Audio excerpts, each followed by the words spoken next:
Welcome. What we've literally just started the podcast, and she's just made a sex groan to start. Sorry, guys. Music to your ears. When you are so lucky. Okay. Anyway, welcome to the Hold to Talk podcast with your crazy hosts, Juliet and Abby.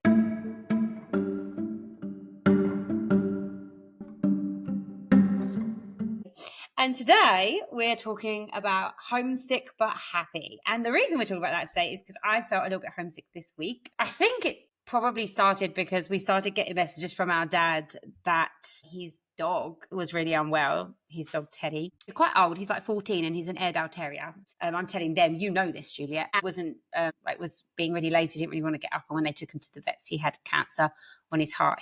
And so my dad has to start thinking about what to do next, like quality of life. And that's always so hard, isn't it? So I just felt really like sad. And eventually they did decide to put him down because they thought it'd be the kindest thing for him. It just made me feel a bit homesick because it's kind of the happy times, I think you would always assume are the times that you get homesick because you're missing people at home because they're doing a party or they're doing something fun. But I think it's also really prevalent when something sad's happening and you just want to be there for people and for your family. And it's really difficult sometimes to feel like you're there for people when all you can do is call them and sort of say how sorry you are and, you know, you hope they're doing okay. Yeah, I think as well, like the dogs in our family are like all our family dogs. Teddy's been in our life for 14 years. That's a really long time. And I mean, he had Teddy when I was still in high school. That's right, isn't it? Yeah. Yeah, I think so. You just left high school? Yeah, you just left school. So I'm that young. I'm that young, guys. You're that age, yeah. And so I think like it's even like we couldn't even hug Teddy goodbye because we can't get there. He was the best dog. Oh, we've got a story about him. He was so amazing. We had an incident where my dad got in his car and a man jumped in the back of his car and they didn't see the dog. Teddy was in the boot and Teddy just went mental and the dog jumped out the car. And when the police came, the man had a massive knife. So he was an amazing dog. He did an amazing thing for dad. Regardless of that incident, he was a great dog. But I think that he basically saved dad's life. He did. Or whatever could have happened. But I think I think the feelings that it brought up for me, we've always had dogs growing up in our lives. Those decisions. I mean, Teddy's the first dog that my dad's had to put down that we haven't been living and been with that dog, if that makes sense. Yeah. We would always never want to do it. And our dad would always be the brave one that has to make the decision and make the call and come back and tell his children, you know, that he's had to make that decision. And it just felt really weird this time that it wasn't, I don't know, I feel like my dad's all grown up, but like I'm all grown up. You know what I mean? Like it just feels strange. He spoke to us like he used to, like, I think I've got to make this decision. But it is definitely dad's dog. Definitely. Yeah, that's so right, actually. I hadn't thought about it like that. Like, he used to come home and try and make it so we were part of, I guess, the decision making, because then it was like, you know, we were more prepared for the fact that they were going to pass. Whereas, like, yeah, he called and it was like, well, it's not actually, we've never lived with Ted. Like, he was, but also for me, it brought up, like, Ted's a dog. Dogs are amazing. I have 2 dogs. We've always grown up with dogs. But it also makes me a bit anxious for when it is a person. Because the reality is, if we continue living abroad, how is that going to look when things like this, or even just not even passing, like just getting really, really ill and not being, you know, it just makes you really consider, like, our nan is in a home. She has dementia. We're going there. We're going there now. We're going there at the beginning. We're taking this as homesickness but happy, but we're going to start with the. We're going to Nan. I mean, even just thinking about her makes me sad. But she doesn't open her eyes anymore. She doesn't get out of bed. She's in a really unwell stage, and I always think about her as well, and think like, and I think I said this today. I was like, if Nana had the choice, or if we had the choice to do a similar thing for Nan, I think she'd want us to, because she has no quality of life. She has, like, all her pride is gone. She doesn't have any quality of life. There's no quality of life. And when we make this decision for dogs, we say, like, does the dog have quality of life? Yeah. No. Okay, then that decision is that. But right now we're watching one of our favorite people of our entire existence. Entire world. Yeah. Like really suffer. And she doesn't know it because she's got dementia. I mean, how much does she know? She might know it. Who knows? But we don't know. We don't know. But like the last time I went back home, and I always find her the hardest But she's the hardest person to visit, but I make sure I do it every time I visit home. But she's also the hardest person to leave because I don't know. I mean, look, to be honest, with Nan, she's likely to outlive even me. Like, She's I going on don't and think on. it's as strong as an old boot, that one. But it's not that, that's not the saying, is it? It's tough as old boot. Yeah, but you fucked it. I think I've made a better saying if you ask me. But yeah, it's really hard. And when I think about her, I get homesick. We're coming into an age where our parents and, these things are real. That's like the thing. It's a good way to go on to it. It's something that I've thought about so much more since I've moved away, is my parents passing away. I don't want to make it about that. And they're probably, if they listen to this, they'll be like, don't talk about that. We talking about. Whenever I see them, they are just that little bit older. They don't look it really, but there's just something about it, like time has gone on. It just seems that way. I think for Abby, she sees them a lot more often than I do. So I might see them, a couple times a year. Mum maybe a couple times a year, dad maybe like 3 times a year or something, which is good for considering I live across the pond. But I still feel as though time is just moving so quickly and they're just getting older each time, and so am I. But it really scares me. I've cried about them dying, which I've never cried about back in the UK. You're crying about death. I do that, yeah. That's Genuine so death. strange. I know. No, it's because let me put it in perspective. It's not like I just sit here and think, oh, dying, oh, death, let's just start crying. Dad has a place in Florida, and I get to go down there. I'm very lucky in that sense. Like, I get to see him quite often because I think he's you see here. him more than I do, actually. I get to see him in his best way because he's on vacation, and top form in Florida. Top form, and he's happy, and we have a great time. And we can talk about this a bit later in the podcast. And obviously, like, doing that has made our relationship so much stronger. It's in the last portion of his life that's happened. My God, I can't do it. I just can't do it. Don't even think you should finish that sentence. I don't want him to listen to this because I do not want it to be so because of that, it makes me really emotional when I say goodbye to him. I think all the years that we've lost not having such a close bond. What? And it really upsets me. Yeah, I don't know, because you think irrational thoughts as I drive away and he's waving at me in the freaking... He does this whole thing. He does know that you get upset with him waving at the door, so he keeps doing it. Last time he ran across the road. He was like running down the road with my car. It made it so much worse. Because Julia is a Kim K ugly crier. Like... I call it the blubbersaurus. It's like become a thing in our family because I don't just cry, I make noises. I think it's like not normal. Like, I went to my papa's funeral, which was like one of the worst days of my life, and I'm so loud and I can't help it. So everyone's looking at me. I'm scream crying like a lunatic, making these noises. So obviously when mum comes here, and the thing about mum is obviously she comes here for a long time, stays for 2 weeks in my apartment. And obviously when you're staying with someone in that close proximity, we're, we might bicker, and maybe one of the days we've bickered. That's just normal. Yeah. But then as soon as she leaves, I feel so much guilt for that one day, even though we've had 3 days on after that have been great and we haven't had one bad word. Yeah. But I think, oh my God, like, is she going to go away thinking I hate her and not want to come back and see me? And you're such a dark thoughts. I'm literally like, I don't even know. I can't believe you're shocked by that. Like, I thought you knew that about me. Like, well, I thought we were on the same wavelength. So whenever you're like, oh, it's sad because they left, I'm like, oh yeah, I get sad because when you don't see someone in long periods of time, which, considering when we lived at home, I'd see mum and dad in most weeks. And at one point when I worked for dad every day, you go through gaps of seeing them, and then they come and they might be a bit older, or, they're not well, like mum has rheumatoid arthritis. But I always I get sad just because the reality of aging is sad. I don't necessarily think this could be the last time. I don't think this could be the last time. I normally think, like, how many more times? It's really dark. But, like, I think I'm a deep thinker. Like, I'm a deep emotional, like, I have a lot of emotional intelligence. I get very, like, deep when it's silly. They leave, and mum will leave, and then I come upstairs after I said goodbye to her, and I'm like a mess. And he's like, what is wrong with you? Like, you need to put yourself together. Like, I mourn it for like 3 days after, and then I'm all right again. Yeah, I know. But I think, I don't know. We deal with it different. I do get really upset.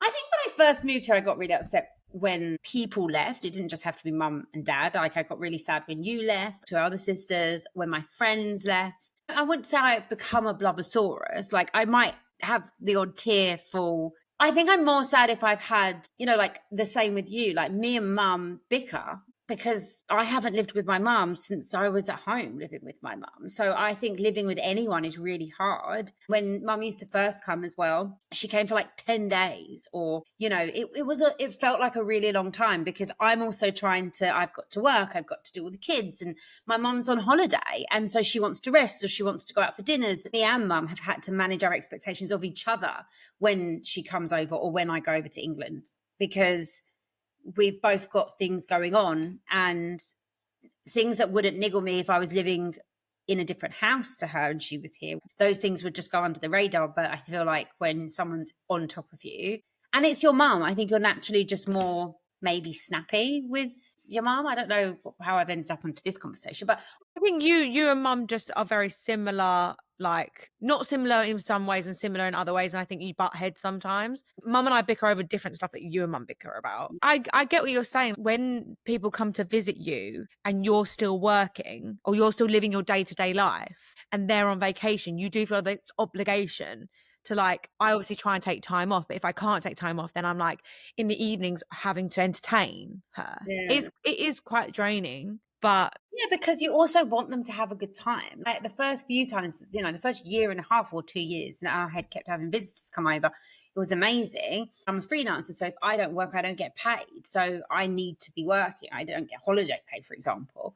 You do feel the pressure of like, I want them to have a good time because I want them to come back and I want to spend as much time with them as possible. But life still has to carry on. Like I still have to do the grocery shopping. I still need to do the washing. When you have guests, and it could be any guest, sometimes is more work because then I have to also do sometimes their washing or I have to put their stuff away into the dishwasher. My husband cooks, he's a really good cook. And he'll have to cook more food. All of those things are fine. But I think at the beginning it was a bit of a shock because it was like, oh, okay, this is harder than I thought to have people visit. We bought a house over here and we have the space. And the previous houses, we didn't have the space to have someone stay. I'd need my eldest son to share the bedroom with my twins and he might still be at school. So then it's like disrupts his week. And like going back to the homesick thing, like when it was maybe a more bickery week with my mum, for example, and I'm just using my mum as an example, when she would leave, I'd feel like a massive sense of guilt because 100% there were times where maybe I snapped and I shouldn't have, or I could have probably just let some of the comments go, or, I didn't need to maybe be so harsh. That makes you feel guilty. And then I think in turn makes you feel a bit homesick about it because this didn't used to happen when we were in England. Because like you said, because it didn't used to happen because your relationship's completely changing with your parents. I think moving here is the first time that I actually feel like my parents see me as an adult. Me, I don't know about you, but like it's the first time that I think that they don't treat me like a baby or like incapable human being. I don't know if they even see me as an adult and I have 3 children. But not like obviously you're still their child, but it's in like how does that feel? What does that look like? And then I'll tell you. It's just like more of a respectable, will listen to my opinion a bit more, or like when they come over, like ask for my recommendations and stuff. Like I've never had to take that kind of role with my parents before where I'm like, let's do this. I'm going to take you here. I've booked this reservation. I'm going to go bring them the city that I live in, like proudly. It's been like a real pleasure to do that and come into my own. And I think they see that.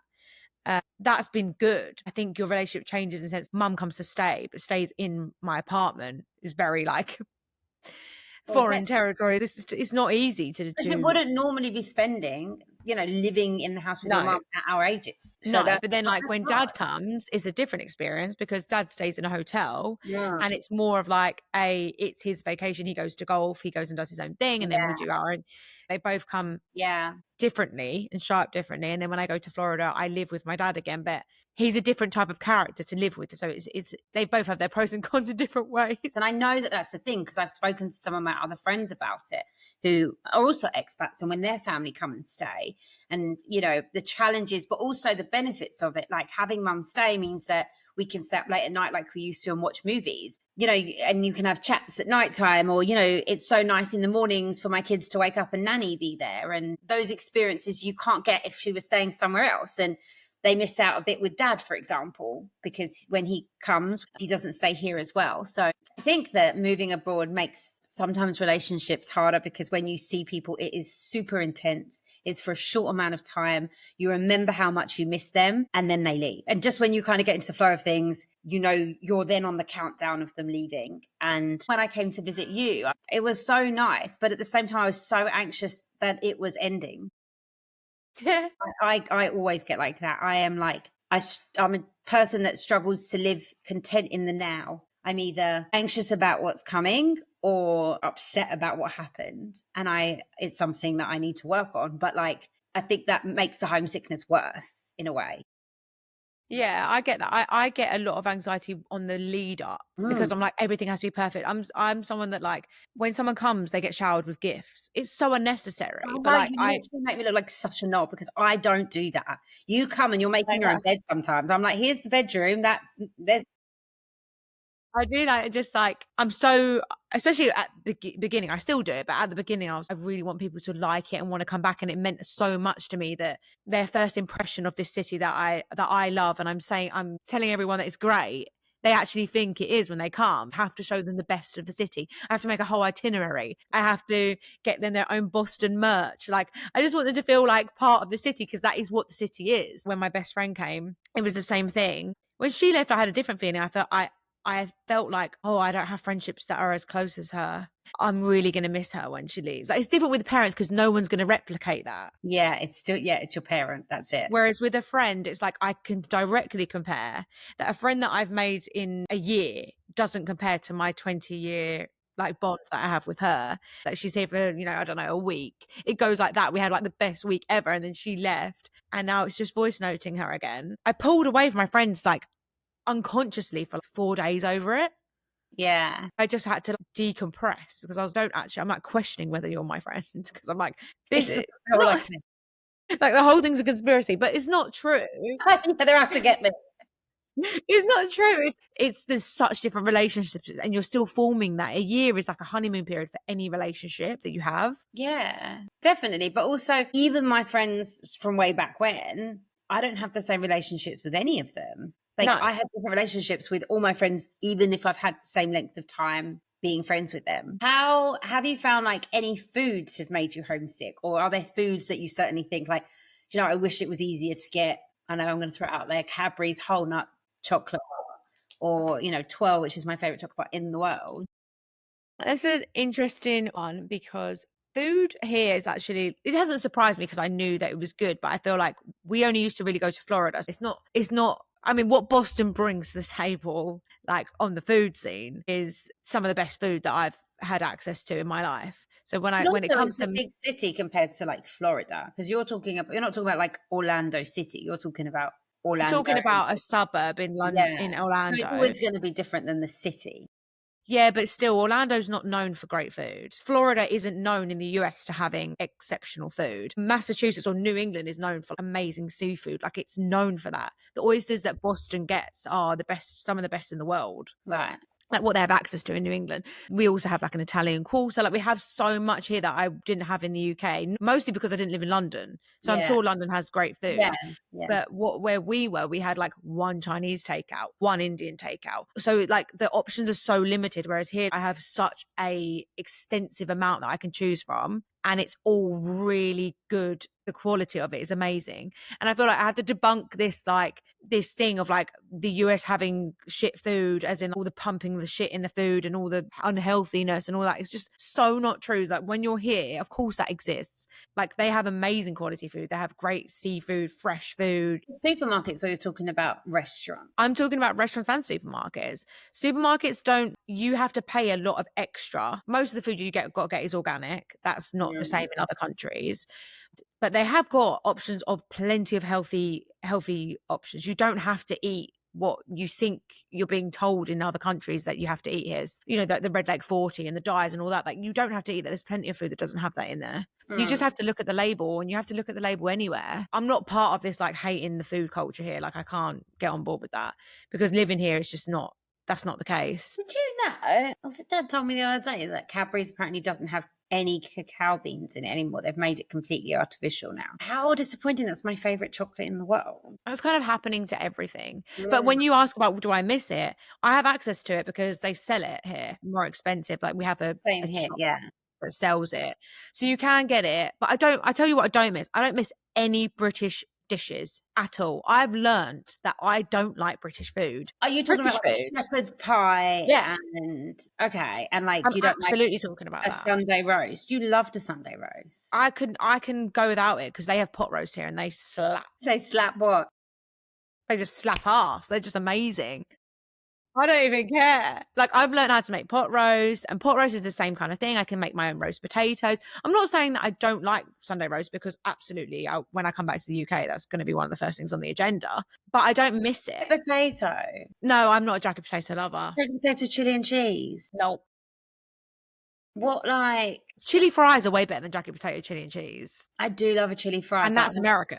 But I do also love the jacket, but I like the skin of the jacket potato. I like the whole easy, quick lunch for the kids, like jacket potato with baked beans. Don't remember baked beans. Like Mama.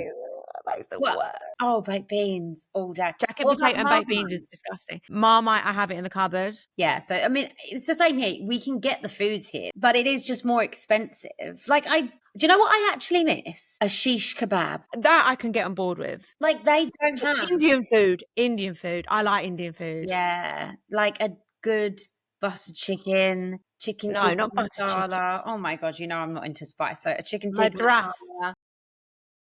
Madras and a Peshwari naan tomorrow. Peshwari naan. Peshwari naan, get in my fucking belly. The Portuguese don't know how to make a Peshwari naan. I'm assuming it's not Portuguese people making it either. Right? It must be Indian people that are making the Indian food. It just doesn't taste the same. They have Indian food here and it's made by Indians, but it doesn't taste the same. But it's like, you know, in all fairness for that, we have totally made these Indian dishes British for the British palate. Yeah. Oh yeah, 100%. So I can't argue. I missed that. Like, when I went back to England recently, I think I had Indian food 3 nights, and I was there for 2 weeks. To be fair, and I had it 3 times. Also, Chinese food, because it just tastes different here. Yeah. Although in the US, Chinese food's amazing. Food. Yeah, they do good Chinese food there. I actually think I prefer the US Chinese food. I can see that. But I will say that, like, what we're saying here are actually, all of these cuisines are not British dishes. So that's why I don't care about British food. Sausages and mash? Yeah, I don't eat sausages. You don't eat sausages. I'm trying to think of any other traditional. Fish and chips, don't care. Actually, fish and chips is better here. The food isn't my favourite. I do like an English fry up. That'll do. Bit of beans on the side. But like, I can make it. Like, they don't have the same bacon as England, which is really random. So that's not. I don't like the Portuguese bacon as much as I like the. I agree. I don't like the American bacon as much as I like the English bacon. Yeah. Like, I think that's, maybe it's not food, it's just certain ingredients are, I think, just better in England, purely because we've grown up with them, and that's, but I wouldn't say that food makes me homesick. Like, I don't taste something and think, I want to be at home. They do. Like, sometimes I'm like, oh, I wish I had this in England because it just tastes better. And when people come, I'll be like, can you bring some chocolate, or can you bring, you know, like, I might ask for Yorkshire tea bags or something like that. $18 for a box of Yorkshire Gold, and I buy it because obviously. But like, we've got, like, Ollie's parents sent us in a box, like a massive, like, with M&S biscuits, and we had, like, you know what, Belgian covered chocolate peanuts, galaxies like this big. Yeah, we've got like 3 in my cupboard of galaxies, like, huge. But how much tea do you drink? 1 to 2 a day. So you would miss that if you couldn't get that there. Yorkshire I can. You can, but you're paying the price for that privilege. Yeah, of course. Like, if it could be cheaper, grand. But like, it's the price you pay to live here, you know? Accents here. Yeah, I think sometimes I get, not homesick, I get frustrated, and this is my fault, not anyone else's fault, that they don't all speak English to me. She's moved to Portugal and she's annoyed that they don't all speak No, English. how knobby. That sounds so knobby. But what I mean I is, think there will be a lot of people that can relate to that, in all fairness. I don't mean that they don't speak English. Like, that's a huge problem. What I mean is they won't help me enough with my Portuguese to ask the question that I need to get the answer to. So I might go in my head thinking I know how to ask this. And like, for example, if I don't pronounce something correctly, I've had from someone at the tax office pretend they didn't know what I was saying. And then I Google translated it and it was the word, but I just didn't pronounce it correctly. So it's like someone trying to speak English and instead of saying,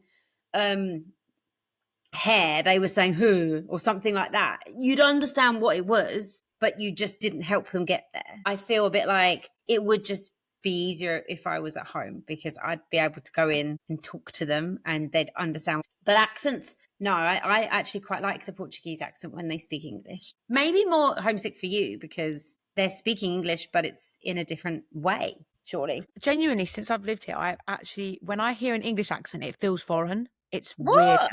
now. I don't feel at home when I hear it. I think it sounds odd. It's got to that point, honestly. I live in Boston. There's a lot of UK people and Irish. You don't come by them that much. So when I hear it, I just think, oh, I don't think, oh, that's home. I think, oh, you sound different. Like, that's how my brain computes it now. American accent is because I hear it all the time on the TV. And now I hear it all the time on my surroundings. So I'm just constantly getting fed American, American, American. So I don't hear that I've got an accent. And when they say to me, oh, I love your accent, it takes me by surprise now. Oh, wait, yeah, I do. I have an accent. Do you find, because I've had this, like when I come back from being in England or if I've had family stay and I then speak to my friends that live here, they'll say, oh, you sound really, your accent's changed. I'm speaking to people from all over the world. But I listen to your accent and sometimes I think, oh, she said that in an American way as opposed to. Really? Yeah. I Really remember shocks when me. I came over and we went to get something to eat, I think, and then instantly, and I know afterwards I looked at you and you were like, well, it's because they don't always understand me. If I say water, instantly you was like, can I have a bottle of water? That's different. Like, I do that on purpose. If I'm speaking to them and I'm going places, it's so much easier now to just adjust or tweak certain words because it's so much effort to be like water and them not understand that. That happens a lot. So I'll say water. It happens more down the south that they find that harder to understand. Like, for example, if you're in a restaurant, you go, oh, do you know where the toilet is? Sometimes they don't get that on the first try. They will understand it if I said it again, but I just can't be bothered. They want So you to now say I say bathroom. They like, you can say restroom, but like that's there's no more. bath in the bathroom. It's a toilet. Yeah, they called it the bathroom. Do you know? Yeah, There's and not another wrong. one that I do is like if you're in a restaurant or if you're about to like if you've got a takeout and you want to have cutlery with it, you'll be like, have you got any silverware? Cutlery just gets lost on them sometimes. I don't know if they even know that I'm confused, but like every time I say cutlery, it doesn't go anywhere. So you have to say silverware. That sounds super Silverware. posh. That sounds like they're getting out the ones your grandparents gave you when they passed. You know, like Yeah. Have you got any silverware? nice crockery. Yeah. Family WhatsApp groups. We have family WhatsApp groups, don't we? I love a WhatsApp group. How do you feel about WhatsApp? I have a WhatsApp group for everything and anything. And I need to come out loads of them, to be honest, because sometimes I'm like, why am I even here? But we have one with all our family, which is all of our sisters, our parents, all partners that. Yeah, we don't need to go through them. Bore No, me but half I'm the day. but it also that helps. I've also got a WhatsApp group for my birthday. We're going to be here all day. Okay, we won't go through them all, but do you feel homesick because of the WhatsApp group? Is it a positive or a negative thing? I can say with utter certainty that I've never felt homesick at our WhatsApp group ever. I never feel any type of way towards the WhatsApp group. Like if it wasn't there, would you care? No. What? If it really? I need it. Like if I didn't have a phone at all and I never saw the WhatsApp group again, I wouldn't be yearning for it. I don't yearn for the messages that come Keep in through. touch from like random stuff. Like our family WhatsApp group is always got something on it. Like our old sister posts, you know, it's Libby's, my niece's sports day, or Rafi has a football thing. He's our nephew. Or I mean, you haven't even posted on there, FYI, that you have a green cup. Yeah, I did. Did you? Yeah, I did. Oh, and I'm sure I congratulated you at the time. So literally, she doesn't even use the group chat that she loves so much. Did you post that on there? Yeah, I did post it. But either way, it's nice, like, because I know I'm keeping up with people and what they're doing, and the kids especially, that they can't necessarily messaged me themselves. Although, how funny is this? Today on my TikTok, I Livy. got, did you know? No, but she's got a She's been on all my things. And, I did a video to say, like, I got my green card. I got a message, like a little comment on there from her saying, "Hi, I'm so proud of you." She's 10. Livy wrote that. Yeah. How is she back on TikTok? Said, "Hi, it's Libby." She said, like, "It's Libby." And then she commented on another video saying, "Can you please make a Snapchat because I would like to follow, like, you on there. It's Libby, by the way." If you've So forgotten cute. me, don't forget, hashtag don't forget me. I had a funny thing. So Libby wrote me and said, 'cause she got a phone. I got a call and I didn't know who the number was, so I answered it. And I thought it was Scarlett, my other niece. And then she was like, "No, it's Libby." I was like, "Oh, okay. Hey, Libs."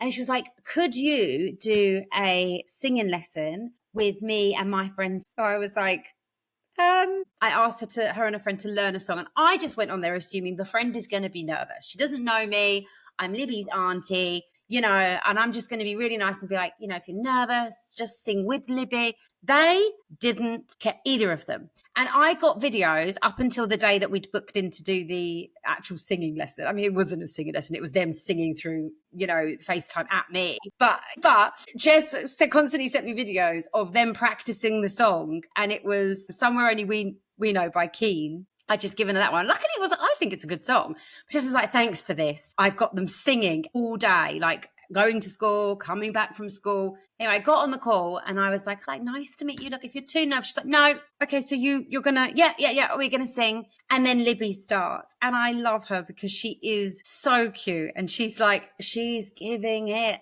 the hand gestures. She has, and the friends there as well. Like, I'd have been so nervous. I'm like, "Go on, girl! Like you." Because it's just not something I'd ever have done when I was younger. And then I was like, "Okay, Scarlett, your turn." She's up there doing the same thing. Somewhere only we know. Giving it and like trying the high notes if they could. Both of them. They did some joint. It was an hour of fun. It was really cute. But it's like, I guess my point to that is I like doing things, or I have started to try and do things like that with my nieces, just because it keeps you in touch. Like, it's a thing that they love doing. It's really hard. I guess this is one of the things that makes me a little bit sad and homesick, is that it's hard to keep a 6-year-old, 9-year-old, a 4-year-old, 2-year-old, all our nieces and nephews on a FaceTime. Yeah. So it's hard to catch up. It's hard to ask loads of questions and keep them engaged. Like, they're off doing that. They're getting distracted. It was actually my dad's girlfriend who gave me the idea about doing the singing thing, because she calls my son and she reads to him at nighttime, which is so nice because he loves having a story at nighttime. It takes the pressure off me every night to do it. But they're reading Minecraft books, for example. And I thought it's a really nice way to keep in touch with him and be close, but actually, but from afar. I love a family WhatsApp group. I guess when I first moved here, I actually found it difficult because it would be like, "It's Scarlett's birthday, who can come?" And I couldn't go. Like I said in the previous podcast, I would like try and look at flights to see if I could get over. So I found it a bit hard at the beginning, but then now I love it. Is it getting easier, or is it just different? I don't think the feeling has changed. Like, when I do get those homesick moments, they are as strong as they were. Maybe not right at the beginning, like the first time that people came and then they left. Like, I felt heartbroken. Oh my gosh, like, I'm on an island on my own. I can't even put it into words. Like, am I doing the right thing? Am I happy? Am I not happy? I was like questioning my whole life and my whole existence. Now I don't do that at all. Now I feel like a level of like, I'm sad, but I also know that, like, I've seen them multiple times in between those times, that I know that I'll see them again. And now that I've got my green card, I can also go home. Like, I have that flexibility. Yeah, because I guess you haven't actually come back either. But I'm so sure that I'm happier here that I very rarely get homesick. Yeah, I can see that. I think, like, in some ways it's easier, but in some ways I find it harder because, like we said at the beginning, like, we're all getting older. The reality of aging is happening. And, I think, like, I don't know if it's because since I've had kids and stuff, or just being in my mid-30s now, that I realize that, like, the small things matter, and like going to birthday parties and just being there, or, like just being on the couch with, those are the things that matters, not necessarily the big gestures all the time. So I feel like the more you miss of that, the more real the homesick becomes, kind of thing. Always question, have I done the right thing? also when it comes to my kids moving away, I was always surrounded by so much family. And not only so much family, like, you know, my mum's friends and my dad's friends. And like, there was just people, like, we knew lots of people where we came from. I liked going down to the shops and being like, hi, da, da, da. Like, I like that. And my kids have it a little bit here. Like, certainly after 4 years of living here, we know lots of people. We do know, you know, a good fair amount of people, and that's nice, but it's not necessarily family. I don't question why, like, I don't question going back, but I do think that in some senses the homesickness is easier, but in other, you know, the reality of the more you're missing. Well, you're not thinking about just yourself, you're thinking about others. I don't have to think about I only have to think about what I want. Whereas you have guilt of other people on you, which is like something that their children may not even be thinking or feeling. But I don't even have to worry about I do worry about Ollie, but he's also an adult with his own I can't control his emotions. Yeah. With kids, like you're in control, not of their emotion, but of their life at But the it's moment. my call. Like, Yeah. it's my decision. My eldest son, who's 9, he gets very homesick. So whenever we go back to England, he finds it very difficult to come back here. Like when we went back at Easter and came back home to Portugal, and he wasn't himself and he found it really hard. And it's the first time in, I'd say, 2.5 years, he asked if we could move back again. Like he did that a lot at the beginning and then it stopped, and he was really happy here and he had friends. And then he started asking again, could he go back? And like me and Mike are really aware that when he gets of an age, maybe he'll do his A levels in England, or maybe he'll, you know, I think that for Harrison is a possibility. And I guess we make the call then if we're going to follow him or go with him or he goes, because Harrison started life in England and the twins have spent more of their life in Portugal. So I don't think they have the same things. I think they love their family, and they might say it because Harrison has said it, but I don't think it's as deep for them that it is for him. And Harrison's quite a sensitive little soul too. Like for that, I feel like when you've got children to think about. If I put in my perspective, like I couldn't, if Ollie was struggling here, Yeah. I don't know what I would do, because then what kind of call do you make then? Because I love it Yeah. and he's my husband. I will obviously follow him wherever we go, but then would that make me unhappy? I'm so glad we're on the same page, because God Yeah, knows. But I know, like because that is a possibility. the other thing that we get told by our parents a lot, which we're foo-fooing off at the moment, but it is reality, is like, and you have it where you are, but you know, if we have kids, we don't have any help. But Ollie's parents are very much like, we see you coming back when you have kids because you know that we can help you. And Ollie's parents would be very hands-on Yeah, grandparents. So they've just had a grandchild, so I'm sure that they're busy at the moment. I don't know, but would that play on Ollie's mind? For me, I don't mind, because I just think people can make their own village. I've seen you do it. I want to be happy where I want to live. I don't just want to move back because Ollie's parents says they'll help me with the kids. No. Like I don't want to do that. But I don't know if for Ollie, like if his parents ever got unwell, or if they, you know, if we had kids, and I don't know how that would look for Ollie. Yeah. And you cross that bridge when you come to it. But like, yeah, that's why I don't think it gets easier, because I think as you live for longer in a certain place, for example, and everyone's back home, circumstances change. You age, you get ill, you have good times, you have bad. Like homesick itself also changes, because what you're actually homesick about now, you wasn't necessarily at the beginning. I was very sure. So when Harrison was asking to go home, I felt sad for him, but I was like, no, we're here. Whereas now I'm like, oh, like, I'm sad that you're still saying that. Just run home. You'd be teaching him that running away from problems means that, like, you know, there are lessons.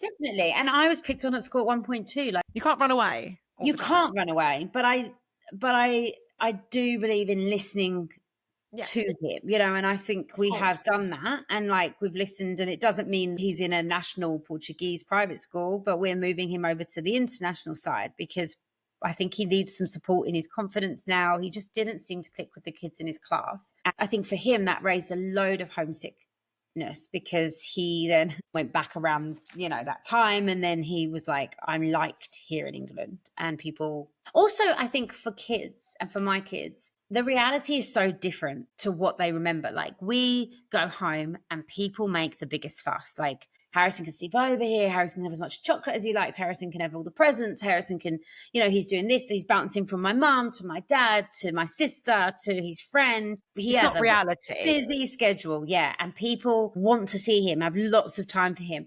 want to play with him. If we moved back, that's not the case. And I keep trying to explain it, but it's very difficult to explain it to a 9-year-old. Like, I know that you want to go back. I understand that. This isn't how it's going to be. People go back to work. Kids go back to school. Like, you would be doing what you're doing in Portugal, but you're going to be doing it here. Shall we wrap up with a voice note of the week? We found a hilarious one. We certainly thought it was funny. Juliet did a voice note to me even. And I responded and we listened to it back. Are we ready? And ends it with, oh my God, someone's at the door, someone's knocking, got to go. You're in Boston, bitch. No one can help you. So I'm not going to say anything else until you tell me that whoever was at the door was a legit person. She finished off one of her first voice notes to me saying, oh, someone's at the door, and then just hung the phone up. I remember it, and I was like, oh my God, what are you doing? Like, are you even alive? Because again, like, you're not even, no one can help you. Like, I don't have anyone to go back and help her. Yeah. I think it was weird as well. It's because we were living in apartments, and like, who's going to be knocking on your apartment door? That's very rare. Like, people don't just come upstairs.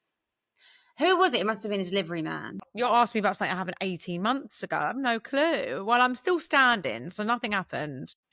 I don't know. The next message on it was, I just did a 10-minute voice note and deleted it. Angry face, angry face, angry face. As you can see, that was me. Angry face, angry face. Absolutely livid. Because have you ever done that where you've done a voice note and you've gone on and on, ramping up, and then you just deleted it, or you haven't actually started it? We became more pros at the podcasting because we used to hold it all the time. Yeah, don't have to do that. Now you flick it up and voila. And I taught other people that. Because someone was like, how do you do it for such a long time? Doesn't it hurt your thumb? I was like, no, bitch, just do this. And then it keeps going. Life hack. When you're professional podcasters on the voice notes, hold to talk. No, you used to hold to talk. Now you push up to talk. We should be push up to talk. Yeah, but it just didn't have the same ring. No, it doesn't have the same ring. Also, it sounds a bit wrong. So next episode, are we meant to drop that in there? The next episode is... Or...